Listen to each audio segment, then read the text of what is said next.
미국이 허락하던 동맹의 시대는 끝났고 이제 미국이 먼저 한국의 공업력에 매달리는 단계로 넘어갔다. 한국이 핵추진 잠수함을 공식 의제로 올렸다는 문장은 외교 수사처럼 보이지만 업계 관점에서는 완전히 다른 의미. 의제와는 선언이 아니라 예산과 일정, 그리고 무엇보다 권한의 이동을 뜻한다. 더 노골적인 대목은 한국이 설계 건조할 핵잠에 들어갈 핵연료를 미국이 지원한다는 구조다. 미국이 그동안 손에서 놓지 않던 영역, 즉 연료라는 통제 레버를 동맹국과 공유하겠다는 신호다. 이건 친절이 아니다.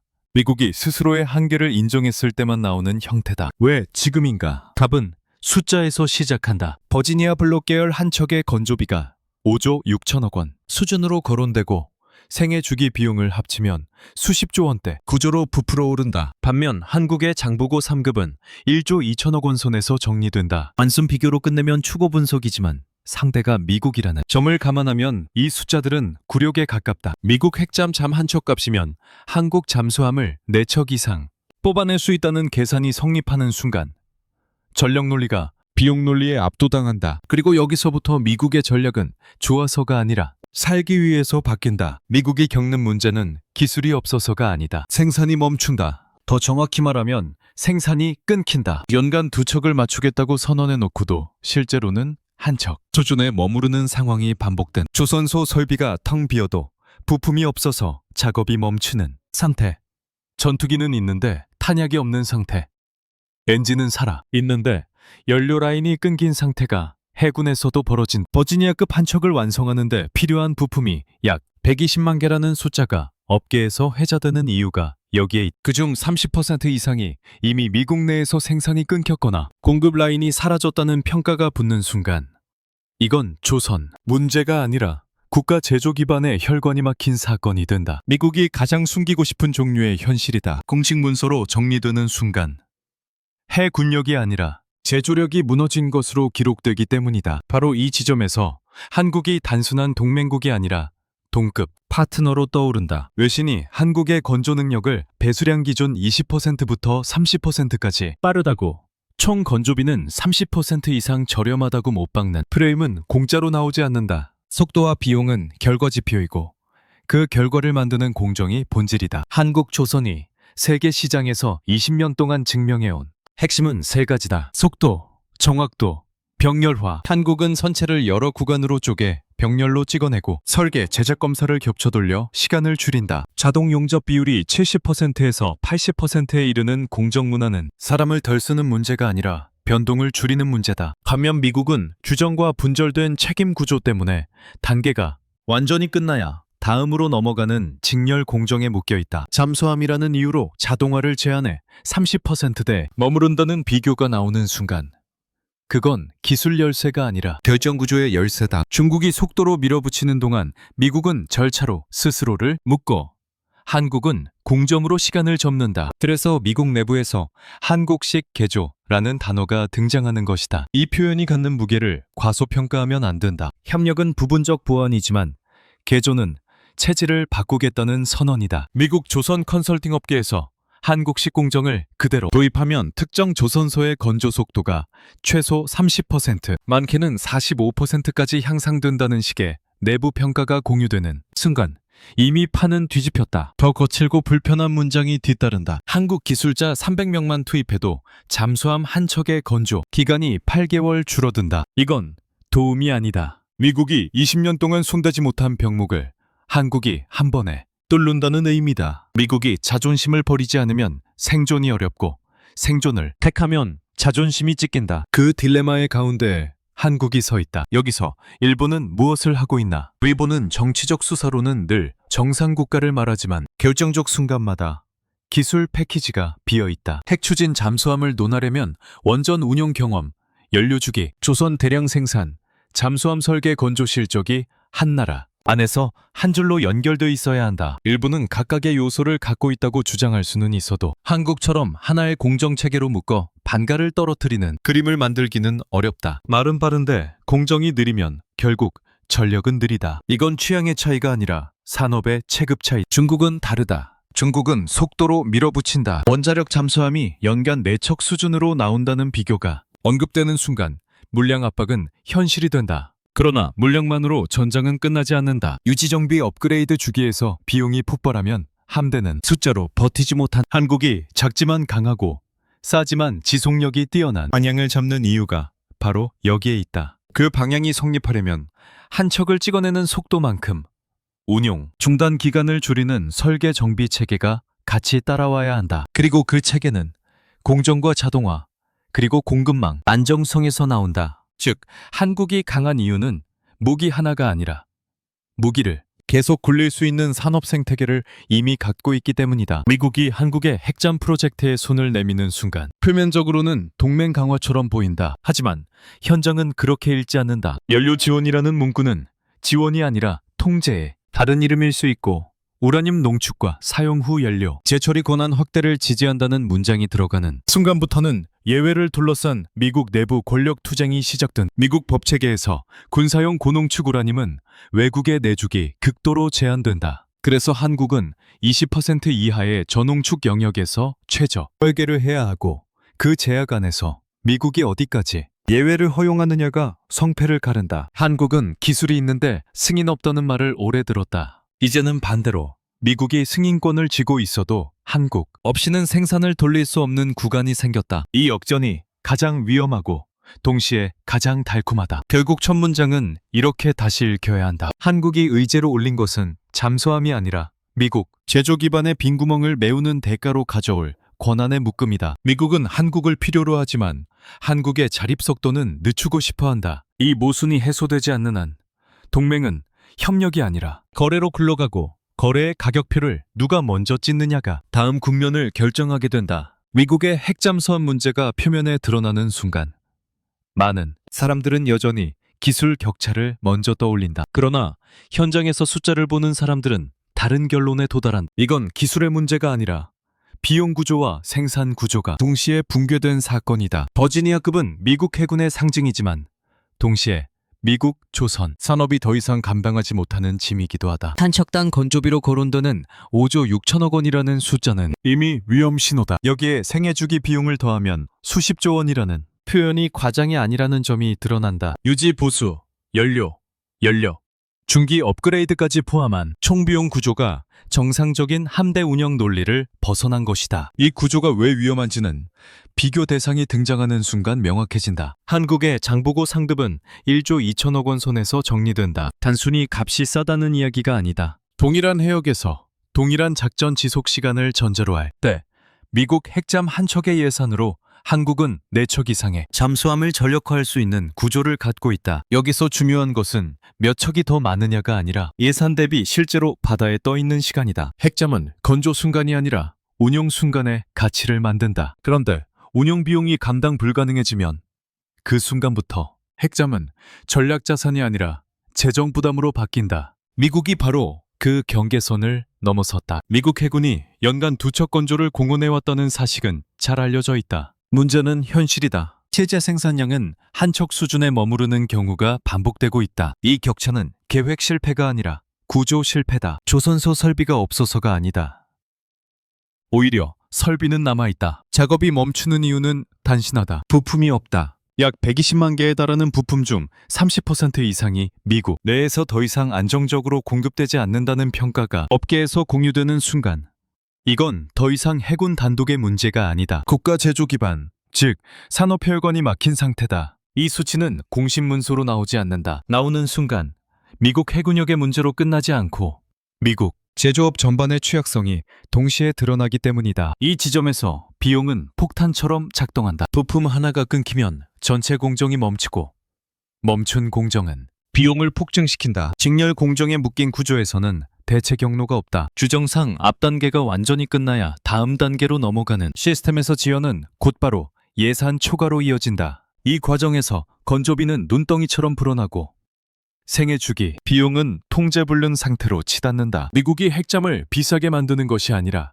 미국의 결정 구조가 핵잠을 비싸게 만드는 셈이 한국과의 비교는 이때부터 미국에게 불리해진다. 한국은 잠수함을 하나의 완제품으로 보지 않는다. 공정 단위, 모듈 단위로 쪼개고 병렬로 돌린다. 설계와 제작, 검사를 겹쳐 진행하는 방식은 일정 리스크를 높이는 대신 전체 시간을 압축한다. 그 결과는 숫자로 나온다. 외신이 배수량 기준 20%에서 30% 빠르다고 표현하는 속도, 총 건조비가 30% 이상 저렴하다는 평가가 바로 이 구조에서 나온다. 이 수치들이 핵잠 프로젝트와 연결되는 순간 미국의 비용 구조는 비교 자체가 불리해진다. 한국이 특별히 싸게 만드는 것이 아니라 미국이 스스로를 비싸게 묶어두고 있다는 사실이 드러나기 때문이다. 이 비용 문제는 단순한 회계 항목이 아니다. 전략적 의미를 갖는다. 핵잠은 숫자가 아니라 지속성의 무기다. 관척이 얼마나 오래 작전 해역에 머무를 수 있는지, 정비 때문에 빠지는 기간이 얼마나 짧은지가 전력의 실질을 결정한다. 그런데 생애주기 비용이 감당 불가능해지면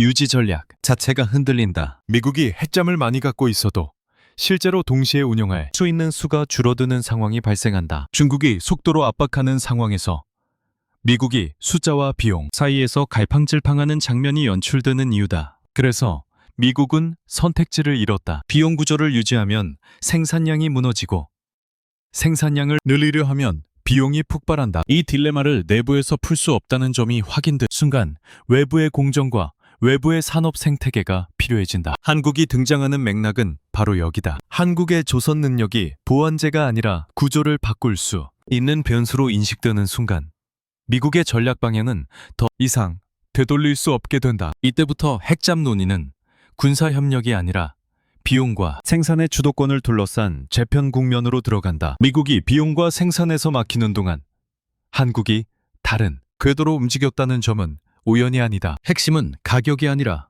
구조다. 한국이 잠수함을 대하는 방식은 처음부터 완성품 중심이 아니었다. 공정 중심, 모듈 중심, 병렬 중심이다. 이 차이가 쌓여 지금의 격차를 만들었다. 외신이 배수량 기준 20%에서 30% 빠르다고 표현하는 속도는 결과일 뿐이고 그 결과를 만드는 내부 논리는 공정 설계에 있다. 한국 조선의 기본 전제는 단순하다. 전체를 기준으로 매부를 맞추지 않는다. 매부를 먼저 완성하고 선체로 감싼다. 이 접근은 군함, 특히 잠수함에서는 오랫동안 불가능에 가깝다고 여겨졌다. 그러나 한국은 이미 LNG선과 대형 컨테이너선에서 수십 년간 같은 방식을 반복해왔다. 기계실, 배관, 전력계통을 하나의 거대한 블록으로 묶어 제작하고 이를 선체의 통째로 삽입하는 공정은 한국 조선소가 가장 숙련된 영역이다. 이 기술이 잠수함으로 넘어오는 순간 공정의 시간축이 완전히 달라진다. 미국의 방식은 정반대다. 선체를 기준으로 내부 장비를 끼워 넣는다. 이 구조에서는 작업 순서가 강하게 직렬화된다. 한 단계라도 지연되면 다음 단계가 멈춘다. 규정과 인증이 단계별로 묶여있기 때문에 병렬화가 어렵고 자동화 적용도 제한된다. 한국의 자동 용접 비율이 70%에서 80% 수준이라는 수치는 단순한 생산성 자란이 아니다. 변동성을 줄이는 장치다. 사람 손에 의존하는 구간이 줄어들수록 일정 오차는 줄고 일정 오차가 줄어들수록 비용 예측 가능성은 올라간다. 미국이 잠수함이라는 이유로 자동화를 30%대에 묶어 두는 순간 그 자체로 비용 폭증의 씨앗을 심는 셈이다. 이 공정 차이는 건조 단계에서 끝나지 않는다. 유지 정비 단계에서 격차는 더 벌어진다. 모듈화된 구조에서는 기계실과 원자로실을 하나의 단위로 관리할 수 있다. 교체, 업그레이드, 점검 주기가 짧아지고 작업 범위가 명확해진다. 기존 방식처럼 선체 안쪽에서 장비를 해체하고 다시 조립하는 구조와는 전혀 다른 그림이다. 운용 중단 기간이 줄어든다는 것은 단순한 편의 문제가 아니다. 한 대 전체의 가동률이 달라진다. 같은 예산으로 더 많은 시간을 바다에 띄울 수 있는 구조가 된다. 핵잠의 힘은 여기서 나온다. 그래서 한국은 잠수함을 단일 무기로 보지 않는다. 하나의 산업 패키지로 본다. 설계, 제작, 검사, 정비가 하나의 연속된 흐름으로 연결된다. 이 흐름이 가능한 이유는 조선소가 단순 생산 공간이 아니라 통합 공정의 중심이기 때문이다. 한국 조선은 설계 변경을 생산 중에도 반영할 수 있는 유연성을 유지해왔다. 설계와 제작, 검사를 동시에 진행하는 문화가 이미 정착돼 있다. 미국에서는 규정 위반으로 간주될 수 있는 방식이지만 한국에서는 일정 단축을 위한 표준적 접근이다. 이 차이가 쌓여 전체 건조 기간을 압축한다. 이 구조를 숫자로 환산하면 외신이 말한 평가가 나온다. 건조 속도 20%부터 30%까지 단축, 총 건조비 30% 이상 절. 이 수치들은 특정 기술 하나로 설명되지 않는다. 공정 전체의 합이다. 한국이 핵잠을 특별하게 만드는 것이 아니라 잠수함이라는 제품을 다루는 방식 자체가 다르기 때문에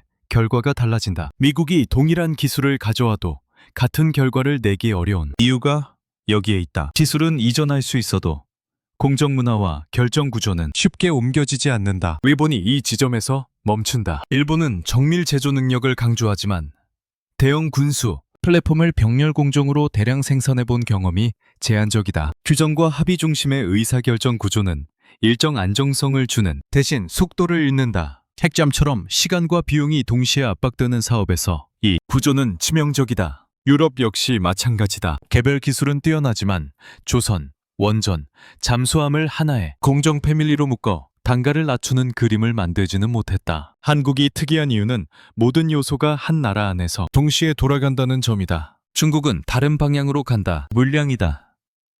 빠른 생산, 대량 투입. 그러나 이 방식은 유지 단계에서 비용과 품질의 압박을 받는다. 정비 주기가 길어지고 업그레이드가 느려지면 숫자의 이 점은 빠르게 희석된다. 한국이 공정을 통해 추구하는 것은 단기 물량 경쟁이 아니다. 지속 가능한 생산 리듬이다. 일정한 속도로, 예측 가능한 비용으로, 반복 가능한 품질을 유지하는 구조다. 이 리듬을 유지할 수 있는 나라가 많지 않다. 결국 미국이 한국의 공정을 주목하는 이유는 단순한 비용, 절감이 아니다. 자신의 시스템 안에서는 더 이상 해결할 수 없는 병목을 외부 구조로 풀 수 있느냐의 문제다. 한국식 병렬 공정과 모듈화가 미국 조선소에 들어오는 순간 그건 기술 이전이 아니라 결정 구조의 충돌이 된다. 무엇을 자동화할 것인가? 어디까지 병렬로 허용할 것인가? 어느 단계에서 규정을 완화할 것인가라는 질문이 동시에 쏟아진다. 이 질문에 답하지 않는 한 미국은 같은 비용 구조에서 벗어날 수 없고 이 지점에서 핵잠 논의는 더 이상 탐정의 성능이 아니라 누가 공정의 주도권을 쥐느냐의 문제로 이동한다. 문무대왕 연구소가 등장하는 순간 핵잠대 논의의 좌표는 완전히 바뀐다. 이 시설을 단순한 연구소로 읽으면 핵심을 놓친다. 업계 내부에서 이곳을 원자로 테스트베드를 가장한 핵잠 통합공장이라고 부르는 이유는 분명하다. 여기서 움직이는 것은 실험이 아니라 구조. 경주에 들어서는 6,500억 원 규모의 연구 실증 시설은 70메가와트급 선박 탑재용 SMR과 해군 핵잠수함용 원자로의 지상시험을 동시에 수행하도록 설계됐다. 공시회라는 단어가 모든 것을 설명한다. 민간과 군을 분리해 관리해온 기존 질서에서는 애초에 허용되지 않던 구조다. 미국의 시스템과 비교하면 차이는 더 선명해진다. 미국은 민간 원전, 잠수함 원자로, 항모 원자로가 서로 다른 계열로 쪼개져 있다. 조직도도 다르고 주제도 다르며 기술 계통도 분리돼 있다. 그 결과 통합은 거의 불가능하다. 기술이 없어서가 아니라 구조가 허용하지 않기 때문이다. 반면 한국은 문무대왕 연구소를 통해 연료주기, 냉각, 계통, 출력 조절 알고리즘, 제어 계통 안정성, 방사선, 차폐 구조까지 하나의 기술 골격으로 묶는다. 이건 효율성의 문제가 아니라 단가와 속도를 동시에 지배하는 권력의 문제다. 이 통합이 만들어내는 효과는 즉각적이다. 원자로 단가를 잠수함 가격에서 떼어낼 수 있다. 지금까지 핵 잠수함 한 척의 가격을 결정하던 절대 변수는 원자로였다. 설계, 인증, 제작, 시험이 모두 군 전용으로 돌아가면서 생산 로트는 작고 단가는 치솟았다. 한국은 이 공식을 뒤집는다. 민간 선박용 SMR을 대량 생산하고 동일한 공정과 기술 골격을 잠수함 원자로로 가져온다. 생산 로트가 커지는 순간 단가는 떨어진다. 강산 현장에서 공유되는 내부 계산에서는 동일 출력, 계열의 원자로 플랫폼을 민군 통합으로 가져갈 경우 설계 인증 비용만 해도 미국 대비 최대 40% 가까이 줄어든다는 분석이 나온다. 이 수치는 단순한 추정이 아니라 구조 변화에서 나온다. 이 지점에서 미국은 따라올 수 없다. 미국은 민간 원전을 군으로 가져오는 순간 규제 체계가 충돌하고 군 기술을 민간으로 내리는 순간 정치 문제가 터진다. 한국은 다르다. 원전 운영 경험이 있고 SMR을 자체 설계, 시험해 왔으며 이를 선박 환경에 맞게 최적화하는 단계까지 이미 들어갔다. 문무대왕 연구소의 70메가와트급 SMR은 완전히 새로운 기술이 아니다. 기존에 검증된 기술을 기반으로 선체 진동, 충격, 급가 감속 대응 알고리즘만 손보는 단계다. 업계에서는 기술적으로 이미 절반 이상 확보된 상태라는 평가가 나온다. 이 말은 곧 나머지 절반은 시간이 아니라 결정의 문제라는 뜻이다. 문무대왕 연구소의 설계 철학은 여기서 멈추지 않는다. 이곳은 원자로만 시험하는 공간이 아니다. 잠수함 한 척을 구성하는 모든 요소를 하나의 기술, 패밀리로 묶는다. 원자로실, 기대실, 전력계통, 제어 시스템, 차폐. 구조가 개별 프로젝트가 아니라 하나의 플랫폼으로 관리된다. 이 통합은 이후 정비와 업그레이드 단계에서 폭발적인 효과를 낸다. 동일한 기술 골격을 공유하면 부품 공용화가 가능해지고 교육과 유지 체계도 단순해진. 결과적으로 한 배 전체의 운영 비용이 내려간다. 미국이 핵잠을 비싸서 못 만드는 것이 아니라 이런 통합 구조를 갖지 못해 계속 비싸질 수밖에 없는 이유가 여기에 있다. 이 구조는 중국과도 다르다. 중국은 속도로 밀어붙이지만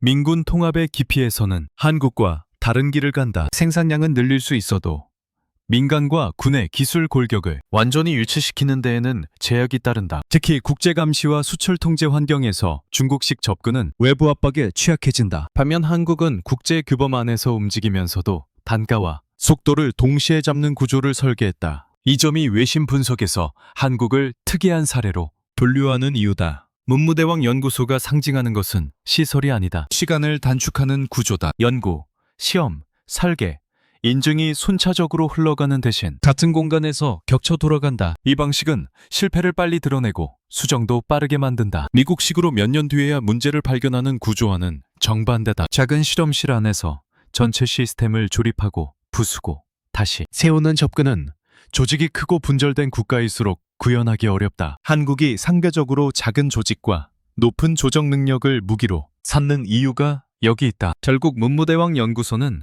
핵잠 프로젝트의 부속물이 아니다. 핵잠을 가능하게 만드는 전제 조건이다. 이 전제가 깔리는 순간 논의의 중심은 만들 수 있느냐에서 얼마나 빨리, 얼마나 싸게, 얼마나 오래 굴릴 수 있느냐로 이동한다. 그리고 이 질문에 답할 수 있는 구조를 이미 갖춘 나라는 많지 않다. 이 불균형이 그대로 유지되는 한 핵잠 논의는 기술 문제가 아니라 산업 주권과 통제권을 둘러싼 싸움으로 더 깊이 내려갈 수밖에 없다. 문무대왕 연구소의 진짜 위력은 설비가 아니라 사람의 배치 방식에서 드러난다. 한국 핵잠 프로젝트가 이전의 잠수함 개발과 근본적으로 달라졌다는 평가는 바로 여기서 나온다. 과거에는 ADD, 조선소, 해군이 서로 다른 도시에 흩어져 있었다. 설계는 설계대로, 건조는 건조대로, 운용은 운용대로 분리됐다. 그 결과 KSS-3을 개발하면서도 승조원 경험이 설계에 반영되기까지 시간이 걸렸다. 지식은 있었지만 전달되는 속도가 느렸다. 핵잠 프로젝트에서는 이 구조가 의도적으로 깨졌다. 문무대왕 연구소에서는 설계자, 시스템 엔지니어, 원자로, 안전 전문가, 조선 기술자, 그리고 실제 잠수함을 운용해본 장교들이 같은 공간에서 설계를 검토한다. 이건 협업의 문제가 아니다. 의사결정의 구조를 바꾸는 일이다. 방산업계에서는 이 방식을 한국 잠수함 개발의 세대 교체라고 부른다. 이유는 단순하다. 더 이상 설계가 먼저 나오고 그 다음에 운용이 맞춰지는 구조가 아니기 때문이다. 운용 경험이 설계의 출발점으로 들어온다. 이 통합 구조가 가장 강하게 작동하는 지점은 공간 배분이다. 원자로실, 기대실, SLBM 4일로, 전투지휘실, 거주, 모두를 동시에 설계하는 과정에서 승조 경험자들이 던지는 질문은 직설적이다. 이 공간에서 사람이 60일, 70일을 버틸 수 있는가? 이 질문은 미학이 아니라 생존의 문제다. 내부 관계자들에 따르면 이런 관점 하나로 배치가 통째로 뒤집히는 경우가 적지 않다. 미국식으로 보면 각 분야의 전문성이 침해된다고 느낄 수 있지만 한국식으로 보면 실전 중심의 필터가 걸리는 셈이다. 미국도 통합 설계를 시도하지 않는 것은 아니다. 그러나 규모가 문제다. 조직이 크고 전문 영역이 세분화될수록 팀 간 조율, 비용은 기하급수적으로 늘어난다. 각 부문이 자기 책임을 방어하는 구조에서는 빠른 수정이 어렵다. 반면 한국은 조직이 작고 유연하다. 작은 실험실 안에서 하나의 선체 개념을 빠르게 조립하고 문제를 발견하면 즉시 수정하는 접근이 가능하다. 이 속도 차이는 설계 단계에서만 끝나지 않는다. 이후 건조와 정비 단계까지 영향을 미친다. 이 인력 통합은 자동화 전략과 직결된 한국형 핵잠의 예상 승조원 규모를 100명 선으로 잡는 이유는 상징이 아니다. 자동 화율을 극대화해 생존성과 작전 지속 시간을 동시에 확보하려는 계산이다. 자동화가 올라가면 승조원을 20에서 30명 줄일 수 있고 그만큼 선내 공간이 늘어난다. 공간이 늘어나면 거주 환경이 개선되고 장기 작전에서 피로도 관리가 달라진다. 이는 단순한 편의가 아니라 전투 지속 능력의 문제다. 한국이 전작의 통합과 자동화에서 세계 최고 수준이라는 평가는 이런 맥락에서 나온다. 여기서 다시 미국과의 차이가 드러난다. 미국은 인력이 많고 전문화가 깊다. 장점처럼 보이지만 핵장 설계에서는 오히려 부담으로 작용한다. 한 분야의 변경이 다른 분야에 미치는 영향을 조율하는 시간이 걸리고 규정상 수정 자체가 늦어진다. 한국은 인력풀이 상대적으로 작지만 그만큼 역할 간 경계가 낮다. 설계자와 운용자가 같은 도면을 두고 즉각 논쟁할 수 있는 구조는 속도를 만든 이 차이는 결국 인체공학적 완성도로 이어진다. 내부 분석 자료에서 한국형 핵잠의 공간 배치가 버지니아급보다 더 정교해질 수 있다는 평가가 나오는 이유가 여기에 있다. 일본은 이 지점에서 다시 한번 멈춘다. 인력은 많지만 군사 프로젝트에서 운용 경험자가 설계, 단계에 깊숙이 개입하는 문화는 제한적이다. 합의와 절차가 우선되는 구조에서는 불편한 질문이 늦게 나온다. 유럽도 비슷하다. 기술은 뛰어나지만 인력 통합을 통해 설계를 빠르게 뒤집는 구조를 갖추지 못했다. 중국은 대규모 인력을 투입하지만 숙련과 경험의 질적 균일성을 유지하는데 어려움을 겪는다. 속도는 나오지만 세밀함과 지속성에서는 차이가 난다. 결국 한국이 선택한 길은 명확하다. 기술을 사람에게 맞추는 것이 아니라 사람의 경험을 기술 안으로 끌어들이는 방식이다. 문무대왕 연구소에서 벌어지는 인력 통합은 핵잠 한 척의 설계를 넘어서 한국 방산 개발 방식 전체를 바꾸는 실험에 가깝다. 이 실험이 성공할수록 핵잠의 경쟁력은 성능표가 아니라 운용의 체감에서 갈리게 된다. 그리고 그 체감은 수치로는 늦게 드러나지만 전장에서는 가장 먼저 반응하는 요소로 작동한다. 미국과 한국의 이해가 정확히 맞물리는 지점에서 동시에 가장 날카로운 긴장이 발생한다. 핵심은 기술이 아니라 연료와 권한이다. 미국이 한국의 핵잠 프로젝트를 지지한다고 말하는 순간에도 농축과 사용 후 연료 재처리 문제에서는 메시지가 갈라진다. 겉으로 보면 모순처럼 보이지만 구조를 보면 단순하다. 미국은 한국의 생산 능력과 공정 속도가 필요하지만 한국의 핵연료 자립 속도는 최대한 늦추고 싶어 한다. 이 두 목표는 본질적으로 충돌한다. 미국 법체계에서 군사용 고농축 우라늄은 외국에 넘기는 것이 극도로 제한돼 있다. 그래서 한국이 사용할 잠수함 연료는 20% 이하 중저농축 영역에서 최적 설계를 해야 한다는 전제가 깔린다. 이 제약은 기술적 한계라기보다 정치적 한계다. 기술적으로는 더 높은 선택지가 있어도 제도는 허용하지 않는다. 바로 이 틀 안에서 미국이 한국을 위해 어떤 예외를 설정하느냐가 핵잠 프로젝트의 분수령이 된다. 외신, 특히 로이터가 미국 에너지부와 국무부가 예외 적용 범위를 놓고 내부 검토에 들어갔고 호주와 맺은 오커스 방식과 유사한 별도 협정 구조까지 시나리오 올려두고 있다는 보도가 나오는 이유가 여기에 있다. 이 대목에서 미국 내부의 근열이 드러난다. 대통령은 정치적 메시지로 한국의 핵잠 건조를 승인했다고 말하지만 상무부와 일부 관료 조직은 농축과 재처리에 제동을 건다. 표면적으로는 엇박자처럼 보이지만 업계와 외교, 전문가들은 이를 계산된 분업으로 본다. 한쪽은 필요를 인정하고 다른 한쪽은 속도를 조절한다. 미국이 원하는 것은 한국의 도움이지 한국의 완전한 핵연료 자립이 아니다. 이건 불신의 문제가 아니라 통제의 문제다. 한국의 입장은 다르다. 한국은 이미 기술을 갖고 있다. 소형 수로 기반 기술, 냉각 제어 시스템, 원전 운영, 경험, 차세대 연료 설계까지 축적돼 있다. 부족한 것은 능력이 아니라 권한이다. 그래서 핵잠 논의의 본질은 누가 연료를 주느냐가 아니라 누가 연료를 통제하느냐로 이동한다. 한국이 농축과 재처리 권한을 확보하는 순간 미국의 관점에서 한국은 잠수함을 함께 만드는 파트너가 아니라 독자적으로 운용 가능한 주체로 변한다. 미국이 오랫동안 경계해온 시나리오다. 이 비교에서 브라질이 자주 언급되는 이유는 상징적이다. 브라질은 우라늄 채굴, 농축, 연료 제작, 원자로 탑재, 핵잠 건조까지 자국 공기업이 수행하는 구조를 구축했다. 프랑스는 기술만 지원하고 통제는 브라질이 준다. 국제원자력기구의 관리 체계가 정교하게 얹혀있기 때문에 미국조차 쉽게 문제를 제기하지 못한다. 한국이 이 경로를 그대로 따라간다면 미국이 이를 달가워할 가능성은 낮다. 그래서 지금 미국 부처들이 한국의 농축과 제철이 권한을 두고 서로 다른 목소리를 내는 것이다. 그러나 판은 이미 예전과 다르다. 중국은 연간 4척 수준으로 핵잠을 찍어내고 미국은 한 척도 버거운 상황에 놓였다. 이 격차가 벌어질수록 미국은 한국의 조선, 원자력, 산업을 외면할 수 없다. 한국이 더 많은 잠수함을 빠르게 만들어 줄수록 미국의 해양 부담은 줄어든다. 이 구조에서는 한국의 핵잠 보유가 위협이 아니라 완충제로 인식되기 시작한다. 그래서 방산업계 관계자들은 지금 상황을 이렇게 표현한다. 이제 시험받는 쪽은 한국이 아니라 미국이다. 한미 원자력 협정 개정 이슈도 이 맥락에서 다시 읽힌다. 겉으로는 한국이 미국의 허락을 구하는 과정처럼 보이지만 실제로는 정반대의 흐름이 작동한다. 한국은 생산 능력과 공정을 지렛대로 내밀고 미국은 통제 속도를 조절하며 응답한다. 협정은 규범의 문제가 아니라 거래의 문제로 변했다. 이 거래에서 어느 쪽이 더 급한지는 이미 분명해졌다. 미국은 시간을 잃고 있고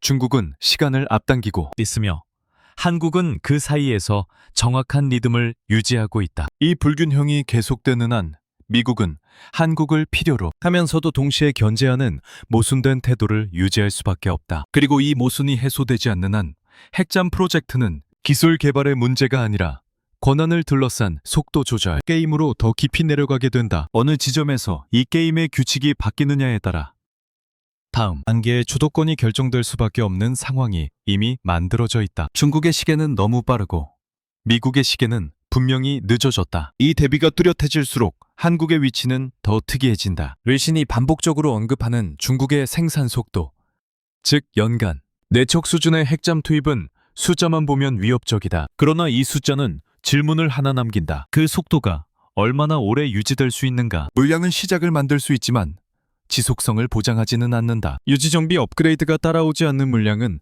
시간이 갈수록 부담으로 바뀐다. 미국은 반대편에 서 있다. 기술과 운용 경험은 풍부하지만 생산 리듬이 무너졌다. 연간 2척이라는 목표와 한 척도 버거운 현실 사이에 간극은 단순한 계획 실패가 아니다. 고품 공급망, 공정구조, 규정체계가 동시에 발목을 잡고 있다. 이 상태에서 미국이 할 수 있는 선택은 제한적이다. 속도를 올리면 비용이 폭발하고 비용을 통제하면 속도가 더 늦어진다. 중국을 따라잡기 위해 가속해야 하는데 가속할수록 시스템이 흔들리는 모순에 갇혀있다. 바로 이 틈에서 한국의 리듬이 드러난다. 한국은 중국처럼 무작정 찍어내지 않고 미국처럼 규정에 묶이지도 않는다. 일정한 속도로 예측 가능한 비용으로 반복 가능한 품질을 유지하는 구조를 선택했다. 전고구 3급을 SLBM 플랫폼으로 완성한 설계, 건조, 질적, 상선과 군함을 동시에 소화하는 조선 산업의 병렬, 생산 능력, 그리고 원전 운영 경험이 한 나라 안에서 동시에 작동한다. 이 조합은 흔하지 않다. 대부분의 국가는 이 중 하나만 갖고 있다. 외신이 한국을 생산 동맹이라고 부르는 이유도 여기에 있다. 단순히 도와주는 파트너가 아니라 미국의 전력 공백을 실제로 메울 수 있는 유일한 생산 주체라는 평가다. 필라델피아 조선소 인수 논의가 상징적으로 거론되는 것도 같은 맥락이다. 미국식 공정을 한국식으로 바꾸지 않으면 속도를 회복할 수 없다는 판단이 내부에서 공유되기 시작했다는 신호다. 이는 협력의 문제가 아니라 미국 산업 구조의 응급수술에 가깝다. 일본은 다시 한번 주변부로 밀려난다. 후보로 거론되지만 조선, 원전, 잠수함 기술을 동시에 묶어낼 수 있는 실적이 없다. 노르웨이는 기술은 있지만 규모가 부족하다. 결국 남는 선택지는 제한적이다. 이 과정에서 한국은 가능한 선택지가 아니라 가장 현실적인 선택지로 부상한다. 중국을 견제하려면 숫자와 지속성을 동시에 확보해야 하고 그 조합을 만족시키는 구조를 가진 국가는 많지 않다. 중요한 점은 이 구도가 일시적이지 않다는 것이다. 중국의 속도는 언젠가 유지비용과 품질 관리의 압박을 받게 되고 미국의 느린 시계는 외부 공정을 받아들이지 않는 한 회복되기 어렵다. 한국은 이미 이 두 극단을 모두 관찰하며 다른 길을 준비해왔다. 민군 통합, SMR, 모듈화된 조선 공정, 인력 통합, 설계 방식은 단기간에 만들어진 해법이 아니다. 한 세대에 걸쳐 축적된 선택의 결과다. 이제 인도 태평양 전역에서 핵잠 대토크를 어떻게 갈 것인가? 라는 질문이 나오기 시작한다. 이 질문은 전략의 언어로 포장되지만 실제 답은 산업에서 나온다. 누가 빠르게 만들 수 있는가? 누가 싸게 유지할 수 있는가? 누가 장기간 운용을 보장할 수 있는가? 이 세 질문에 동시에 답할 수 있는 구조를 가진 국가는 많지 않다. 그리고 이 불균형이 커질수록 한국의 시계는 더 정확하게, 더 큰 소리를 내며 움직이게 된다. 여기서 핵점은 더 이상 함정의 문제가 아니다. 교환되는 것은 고난과 공정의 주도권이. 미국이 한국을 필요로 하는 이유는 분명해졌다. 중국을 따라잡기 위해서는 더 많은 잠수함이 필요하지만 미국 혼자서는 만들 수 없다. 그래서 한국의 기술, 한국의 공정, 한국의 속도가 전략의 한복판으로 들어온다. 외신이 말하는 생산동맹이라는 표현은 외교적 수사가 아니라 산업적 진단에 가깝다. 미국의 해군력이 아니라 미국의 제조력이 시험대에 오른 상황이라는 뜻이다. 이 교환의 본질은 단순하다. 한국은 생산 능력을 제공하고 미국은 통제의 일부를 풀어야 한다. 문제는 그 일부가 어디까지인가다. 연료 지원이라는 문구는 안전한 출발점이지만 농축과 제철이 고난이 따라오지 않는 한 한국은 완전한 주체가 될 수 없다. 반대로 미국 입장에서는 이 선을 넘는 순간 한국은 더 이상 관리 가능한 파트너가 아니라 독립적 행위자로 변한다. 그래서 메시지는 흔들린다. 승인과 제동이 동시에 나오고 긍정과 경계가 같은 문장 안에 공존한다. 이 혼선은 실수가 아니라 의도된 지연 장치다. 한국이 특이한 위치에 서 있는 이유는 이 지연이 더 이상 일방적으로 작동하지 않기 때문이다. 장보고 3을 SLBM 플랫폼으로 완성한 실적, 70메가와트급 SMR을 중심으로 한 민군 통합 기술, 패밀리, 그리고 세계 최상위권 조선 생산 능력이 한 나라 안에서 동시에 돌아간다. 이 조합은 협상의 언어를 바꾼다. 과거에는 허락을 구하는 구조였다면 지금은 조건을 교환하는 구조다. 미국이 시간을 벌기 위해 한국을 필요로 하고 한국은 그 시간을 권한으로 환산하려 한다. 이 구도에서 일본과 유럽은 자연스럽게 밀려난다. 기술은 있어도 공정과 생산 리듬이 없다. 중국은 물량으로 압박하지만 유지와 신뢰의 문제에서 국제적 제약을 안고 있다. 남는 선택지는 명확하다. 미국이 현실적으로 의존할 수 있는 생산 기반 제한적이고 그 제한 속에서 한국의 비중은 커질 수밖에 없다. 이때 핵잠은 무기가 아니라 협상 테이블 위에 레버로 기능한다. 그래서 한미 원자력 협정 개정 논의는 더 이상 법률 검토의 문제가 아니다. 누가 더 급한가? 누가 더 오래 버틸 수 있는가의 문제다. 미국의 시계는 늦어지고 있고 중국의 시계는 너무 빠르며 한국의 시계만이 일정한 속도를 유지한다. 이 세 개의 시계가 어긋난 상태에서 미국은 공정을 원하고 한국은 주권을 원한다. 이 교차점이 바로 지금이다. 여기서 어떤 권한이 풀리고 어떤 권한이 묶이느냐에 따라 핵잠 프로젝트는 단순한 함정 개발을 넘어 한반도 안보와 동맹구조 전체를 다시 그리는 변수로 작동하게 된다. 이 균형이 어디서 흔들릴지는 아직 정해지지 않았다.